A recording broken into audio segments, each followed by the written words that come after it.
So, this is the recap video for our two classes held on the 3rd of February. These are two special classes as far as our format of teaching is concerned, as on Friday, which is the 7th of February, we have our first new milonga, which is called the Create Milonga, which is a milonga we were asked to create, which was a regular milonga in Wales, which is standalone, so no workshop associated. Bless you. Which is, as I say, set up to be a standalone milonga in Wales, which is welcoming to everybody. So welcomes beginners, not to make them feel nervous about milonga etiquette and all that sort of stuff. Has all forms of tango music, so traditional, Nuevo, and alternative milonga. Music, and then obviously covering tango, valse, and milonga as well. Just to bring everybody in the tango scene together, so we've timetabled it not to clash with other events. So part of this is because we're bringing lots of different people, hopefully bringing people, lots of different tango dancers together. We know that some tango dancers don't get experience dancing to other forms of music or different styles of tango. So in our classes today, we try to address this. So in our lunchtime class, we looked at the different styles of tango, which hopefully will be on display on Friday. By the way, the Create Milonga is in the Taliesin Create Studio on Swansea University. It's free to attend and there's free parking. So we started off with milonguero style tango. So we talked about the embrace. So we've got a very slight lean. We've got more straight. Our legs are much straighter than we would normally teach, and we're actually leaning on each other, and we have contact or connection, a physical connection between our chest going down our body. So this is a form of tango for dancing in very small spaces. So we are limited by how big a step we can take. So we did our usual walking down the ring in milonguero style embrace, so stepping forward. We then had a look at doing the back ocho. So in milonguero style tango, we can't really do pivots. So when we do a back ocho, we're going to take a side step to the left like we normally do. We're going to pivot the follower very slightly.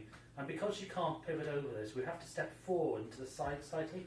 So she actually walks backwards while we do the back ocho. And so this is a milonguero style back ocho. We also said that the forward version of a milonguero style, or forward ocho milonguero style, is ocho guitarra. We then took this into what people call a salon style tango. Debated whether salon is actually a style of tango or not. However, the embrace is slightly more relaxed, so we've got a bit more flex in the knee. We're contacting just in the chest area, so we're losing this connection in the stomach area. So if we did the same side step to the left, and then I can pivot my follower more, so we can do back ochos by pivoting our follower, and we've got a little bit more space below to actually get these pivots. We can then come out and walk out.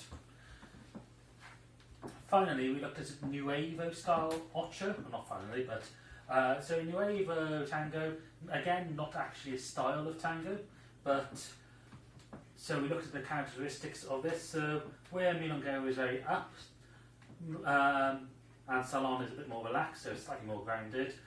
Nuevo can be slightly more grounded, can be a lot more grounded, so we did a more grounded style. So again, we're starting off this side step, we're pushing it into the floor, and we've got Nuevo tango doesn't have to be in open embrace, can be close embrace, but in open embrace we're into the floor, we're sinking, we've got a little bit more dynamicism to our step. Finally, we then looked at doing boleos in both the salon style of tango and Nuevo style. So from our back ocho, as my follower steps across from my left to the right with her back step, if I step in between her legs and saccado her very slightly, I can bring my chest up, and this will lead her into the castrigada boleo, which I can then take through. If I wanted to do this in a more Nuevo style, for lack of a better word, if I'm going into the floor, as I step through my follower, if I come up, we can almost get a calcita before taking her out. So one of the characteristics of Nuevo style tango, because there's generally more space, you can create a bigger movement. Salon and milonguero style tango is danced in small spaces or in the salons, so you have these different styles. So that was our lunchtime class. In the evening class, we looked at musicality. So when we ran the Welsh International Tango Festival, people said they were a bit nervous dancing to Nuevo and alternative tango music because they're not used to it, especially if they're from a traditional tango background. So we broke the music down to begin with. So we started off by just looking at the beats in music, so trying to find the steady beat, and I was talking about the strong beats in tango, normally being on the 1 and the 3. And just move into those beats then. Well, if you're moving on the 1 and the 3, you're technically at half speed. If you're stepping on every beat, so 1, 2, 3, 4, you're dancing at normal speed. And then you've got the idea of double time, so 1 and 2, 3 and 4. So you're having these ands, you can do rock steps, forward steps and such like on that. So we applied this then to traditional tango music, Nuevo tango music and alternative tango music, just trying to find the beat, looking at the instrumentation, so talking about in tango, traditional tango music where you're limited on instrument choice between violins, the bandolion, the piano, and sometimes a bass style instrument. So just listening to how these beats can move through the different instrument as it takes on instrument takes on this main beat. We looked at more modern music then, which normally has a drum in there, drum beat, which can have a drum beat play in it, and how, especially in modern sort of more, I say pop music or rock music, the strong beats are actually on the 2 and the 4 as well, so you get strong beats being played by different instruments, different times, which can add to this complexity of alternative and Nuevo music and makes it a bit unfamiliar. So we discussed trying to find out and just move into those sort of rhythms.